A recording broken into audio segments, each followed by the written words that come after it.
अब हम बात करते हैं दलितों और आदिवासियों के अधिकारों की रक्षा कैसे की जाए। क्या कोई ऐसा कानून है? कानून है तो उसके अंदर क्या क्या धाराएं हैं जिसका हमें ज्ञान होना बहुत जरूरी है। ये केस स्टडी के माध्यम से आपको समझाया जा रहा है। गांव का नाम है जकमालपुर, याद रखना। गांव का नाम जकमालपुर। जकमालपुर गांव में एक लड़का जिसका नाम रत्नम, उम्र 20 वर्ष और इंजीनियरिंग की पढ़ाई कर रहा है।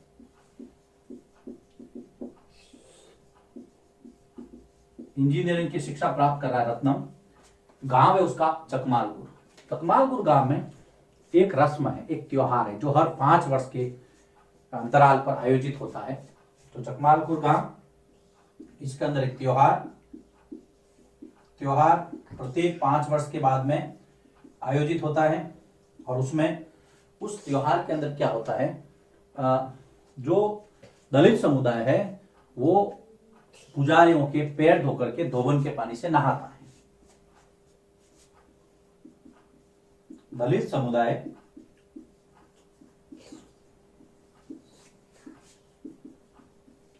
पुजारियों के पैर धोकर धोवन के पानी से, मतलब जो मैला पानी है जो पैर धोने के बाद में बचता है उससे धोवन के पानी से नहाता है। और इस बार जो बारी थी वो थी रत्नम के परिवार की। रत्नम ने यह रस्म निभाने से मना कर दिया। याद रखना, रत्नम ने यह रस्म निभाने से मना किया तो गांव के जो लोग थे वो उससे नाराज हुए और उसका क्या कर दिया, बहिष्कार का मतलब होता है परित्याग करना। रत्नम ने विरोध किया। अब रत्नम ने क्या दलील दी? लोगों ने कहा कि देखो रत्नम, अगर तुम नहीं करोगे तो देवता तुमसे नाराज हो जाएंगे। तो रत्नम की जो दलील थी वो बहुत गौर करने लायक है। जैसे रत्नम की दलील क्या थी? रत्नम की दलील थी कि जब मेरे परिवार का कोई व्यक्ति आज तक मंदिर नहीं गया, मंदिर के अंदर प्रवेश नहीं किया, जब मेरे परिवार का कोई भी व्यक्ति आज तक मंदिर नहीं गया तो भगवान मुझसे क्यों नाराज होंगे। बहुत अच्छी दलील थी। और वास्तव में देखिए, शिक्षा होती है ना, शिक्षा तर्क को जन्म देती है और तर्क अंधविश्वास को काटता है। रत्नम एक पढ़ा लिखा लड़का था, उसको पता था कि ये जो है, ये सारी जो रस्में हैं वो गैर संवैधानिक है, लोगों की बराबरी गैर बराबरी को प्रमोट करती है, बराबरी को निषेध करती है, असमानता को बढ़ावा देती है, भेदभाव को बढ़ावा देती है, हमारे संवैधानिक जो अधिकार है उसका हनन करती है। ये सब उसको पता था। ये कहां से? शिक्षा से प्राप्त किया उसने। तो आज अगर मैं कहूं, आपको कहूं कि भाई डोनाल्ड ट्रंप आपसे नाराज है, आप कहोगे सर क्या मजाक है, डोनाल्ड ट्रंप से हमारा क्या लेना देना, हम तो उसको जानते तक नहीं। बस यही चीज थी यहां पर भी। उसने कहा कि जब मैं और मेरे परिवार का कोई भी व्यक्ति आज तक मंदिर के अंदर नहीं गया तो भगवान मेरे से नाराज क्यों होंगे, इसलिए मैं इस रस्म को नहीं मानता हूं। होना क्या था, रत्नम का विरोध हुआ। रत्नम की झोपड़ी में आग लगा दी गई। मुश्किल से वो अपनी मां के साथ वहां से जान बचा करके भागा। स्थानीय मीडिया ने इसको कवरेज किया।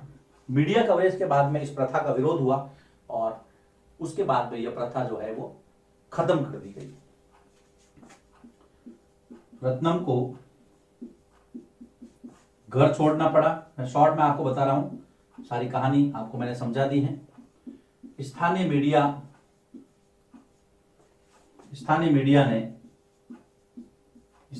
के कारण यह रस्म जो है वो सरकार द्वारा खत्म कर दी गई और करनी ही चाहिए थी। ऐसी कोई रस्म नहीं होनी चाहिए जिसमें भेदभाव को बढ़ावा मिले। मीडिया ने नहीं खत्म की, सरकार ने की, लेकिन मीडिया ने उसको बताया। मीडिया का काम यही है, जहां पे भेदभाव हो रहा है, किसी के साथ अत्याचार हो रहा है, तो वो सरकार के सामने, समाज के सामने रखना। अब रत्नम ने क्या किया, केस दर्ज कराया उन लोगों के खिलाफ जिन्होंने उनके घर में आग लगाई थी। और जो केस दर्ज हुआ उसमें जो कानून जो काम किया कानून ने, वो कानून था अनुसूचित जाति एवं जनजाति अत्याचार निवारण अधिनियम 1989। देखिए, अनुसूचित जाति एवं जनजाति अत्याचार निवारण अधिनियम, ये आपको ध्यान रखना है। तो ये एक्ट कब लागू हुआ? 1989 में, 1989 में। इसके तहत रत्नम ने केस दर्ज करवाया और उन लोगों पे कार्रवाई की। तो ये बहुत जरूरी था। वापिस देखिए, उसके बाद में आगे चलेंगे। सबसे पहले जो घटना है वो है जगमालपुर गांव की। पात्र का नाम है रत्नम, उम्र 20 वर्ष, इंजीनियरिंग की पढ़ाई कर रहा है। एक त्योहार होता है जिसमें दलित समुदाय द्वारा पुजारियों के पैर धो करके उसको धोवन से नहाया जाता है। रत्नम की बारी थी तो रत्नम ने इसको ये रस्म निभाने से मना कर दिया। उसने कहा मैं नहीं करूंगा। क्यों नहीं करूंगा? जब रत्नम को कहा कि भगवान नाराज हो जाएंगे तो रत्नम ने यह दलील दी कि जब आज तक मैं मंदिर के अंदर नहीं गया तो भगवान के नाराज होने का तो प्रश्न ही पैदा नहीं होता। रत्नम का विरोध हुआ, लोगों ने उसका बहिष्कार भी किया। बहिष्कार मतलब उसको अलग कर देना, उसके साथ कोई व्यवहार नहीं रखना, याद रखना, बहिष्कार। तो रत्नम को घर छोड़ना पड़ा। लेकिन स्थानीय मीडिया एक्टिव थी तो सरकार ने ये रस्म जो है वो खत्म कर दी और रत्नम ने लोगों के खिलाफ जिन्होंने उसके साथ अत्याचार किया था उस पर अनुसूचित जाति एवं जनजाति अत्याचार निवारण अधिनियम 1989 के तहत ये केस दर्ज कराया, जिसमें दलितों और आदिवासियों के साथ में जो अत्याचार और अमानवीय व्यवहार है उसको रोकने के लिए अधिनियम बनाया गया है। यह अधिनियम किसलिए बनाया गया है? दलितों व देखिए आदिवासियों को भी इससे बेनिफिट मिलता है। दलितों व आदिवासियों के साथ हो रहे अत्याचार, भेदभाव तथा अमानवीय व्यवहार को रोकने के लिए, जो कि मानवता के अनुरूप नहीं है, संविधान के अनुरूप नहीं है, अमानवीय व्यवहार को रोकने हेतु यह काम किया गया। यह अधिनियम भारत सरकार द्वारा बनाया गया। एक आपको इसके साथ में यह लाइन ध्यान रखनी है कि जो अनुसूचित जाति जनजाति अत्याचार निवारण अधिनियम 1989 है वो क्या काम करता है? वो दलितों आदिवासियों के साथ अत्याचार, भेदभाव और अमानवीय व्यवहार को रोकता है। इसके साथ में ये लाइन आपको लिखनी है।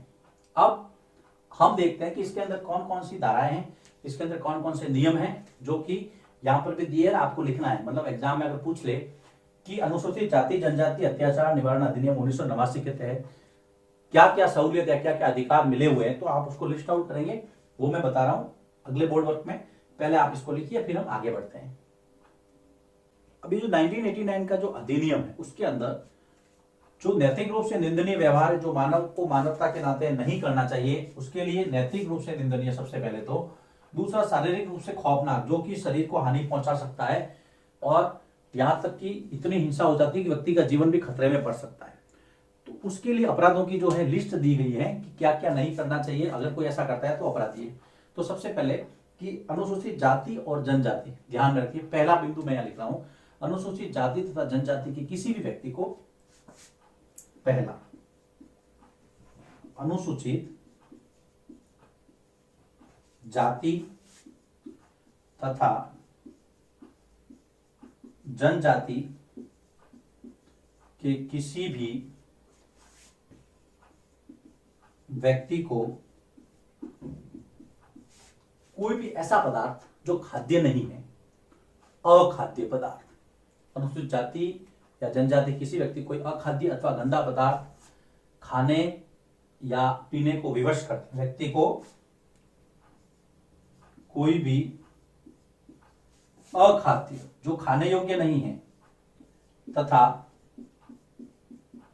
गंदा पदार्थ खाने को विवश करते हैं तो उसको अपराध की श्रेणी में माना जाए। कई मामले आते हैं कि यहाँ पर अत्याचार हो रहा है और उनको ऐसी ऐसी चीजें खिलाई जा रही हैं जो खाने योग्य नहीं है, तो जिन्होंने खिलाया है उसके विरुद्ध 1989 के इस अधिनियम के तहत कार्रवाई की जाएगी, पहली चीज। दूसरा है, अनुसूचित जाति जनजाति के किसी भी व्यक्ति को नग्न करते, निर्वस्त्र करते, उसे नंगा घुमाते हैं, उसके चेहरे पर किसी तरह का रंग लगाते हैं, है ना। देखिए मैं अनु लिख रहा हूं, अनुसूचित जाति या जनजाति के किसी भी व्यक्ति को नग्न करते हैं, वस्त्र उतार देते हैं उसको शहर में या गांव में नंगा घुमाते हैं, चेहरे या शरीर के किसी भी भाग का चेहरे आदि पर रंग लगाते हैं तथा कोई ऐसा व्यवहार करते हैं जो मानवता के अनुरूप नहीं है, जो मानवीय प्रतिष्ठा के अनुरूप नहीं है, तथा कोई ऐसा व्यवहार या कृत्य काम करते हैं, कृत्य करते हैं, है ना, करते हैं जो मानवीय प्रतिष्ठा के अनुरूप नहीं हो, मानवता के नाते वो सही नहीं हो, मानवीय प्रतिष्ठा के अनुरूप नहीं हो तो वो भी अपराध की श्रेणी में, मानवीय प्रतिष्ठा के अनुरूप नहीं हो तो वो भी किसमें आएगा, मानवीय गरिमा के खिलाफ आएगा और ये अपराध की श्रेणी में आएगा। तीसरा, अनुसूचित जाति या जनजाति की किसी भी व्यक्ति को उसके नाम पर या उसकी जो अगर जमीन है तो वो आप किसी को बेच नहीं सकते। अगर वो ऐसा करता है तो वो इस धारा के अंदर जो है गुनाहगार की सूची में आएगा। तीसरा क्या है, अनुसूचित जाति या जनजाति के किसी भी व्यक्ति के नाम पर आवंटित की गई, मतलब बांटी की गई, अनुसूचित जाति या जनजाति के किसी व्यक्ति के नाम पर आवंटित, मतलब यदि उसके नाम पर जमीन है, आवंटित भूमि अगर किसी अनुसूचित जाति या जनजाति के व्यक्ति के नाम पर जमीन है और अगर उस भूमि पर कोई व्यक्ति कब्जा करता है या फिर अपने नाम पर हस्तांतरित करवाता है, उसको ट्रांसफर करवाता है, तो उसको सजा दी जाएगी। व्यक्ति के नाम पर आवंटित भूमि पर कब्जा करता है या अपने नाम पर हस्तांतरित करवा लेता है, ट्रांसफर करवा लेता है भूमि को, अपने नाम पर हस्तांतरित करवाता है तो यह कार्य अपराध माना जाएगा। तो उनको जमीन की भी सुरक्षा दी गई। कई बार ऐसे मामले आए कि उनकी जमीनें छीन ली गई, तो ये भी 1989 के एक्ट में ये धारा है कि उसकी जमीन पर कोई अधिकार नहीं कर सकता है। और अनुसूचित जाति जनजाति की जो जमीन है वो उसी वर्ग के व्यक्ति को बेची जा सकती है। उसके बाद में अनुसूचित जाति या जनजाति की किसी भी महिलाओं को अगर कोई अपमानित करता है, उस पर हमला करता है, उसके साथ जोर जबरदस्ती करता है तो उसको अपराध माना जाएगा। अनुसूचित जाति या जनजाति की महिला को यदि कोई व्यक्ति अपमानित करता है,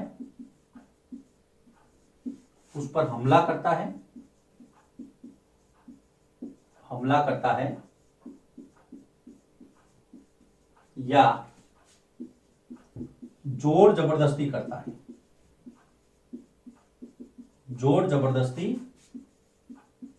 करता है तो इसे अपराध माना जाएगा। तो ये देखिए, ये कुछ धाराएं हैं 1989 के एक्ट की जो आपको ध्यान में रखनी है। कई बार प्रश्न आ जाता है 1989 का जो अधिनियम है, अनुसूचित जाति जनजाति अत्याचार निवारण अधिनियम, उसकी कुछ धाराओं को लिखिए। तो आपको 4 बिंदु लिखने हैं। अब ये जो है इससे आदिवासियों को भी फायदा मिला है, याद रखना। ये जो एक्ट है उससे आदिवासियों को भी अपनी जमीन संसाधन और गैर बराबरी को खत्म करने का अवसर दिया है। ये भी बात आपको ध्यान में रखनी है। देखिए,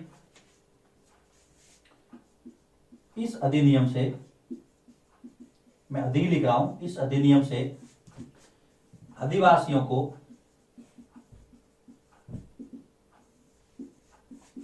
अपनी जमीन,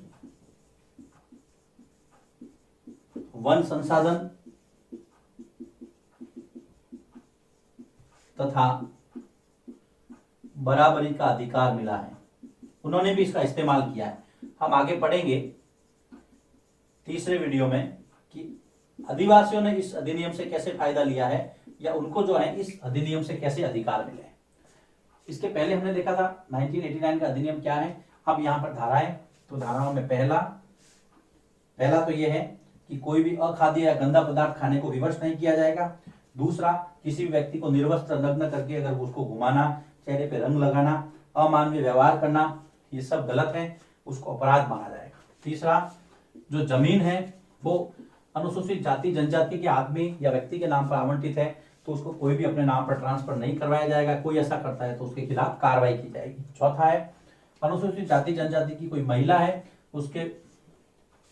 उसे अपमानित करना, जोर जबरदस्ती करना या अपराध माना जाएगा। वैसे किसी के साथ में नहीं करना चाहिए ऐसा, वो सब अपराध ही है, लेकिन स्पेशल इसमें 1989 के एक्ट में ये धाराएं दी गई है। फिर आता है, क्या इस अधिनियम से आदिवासियों को भी हेल्प मिली है? बहुत मिली है। उन्होंने अपनी जमीन, अपने वन संसाधन और बराबरी का जो अधिकार है वो इससे काफी हद तक प्राप्त किया है। तो लिखिए इसको, यहाँ पर ये दूसरा वीडियो समाप्त होता है।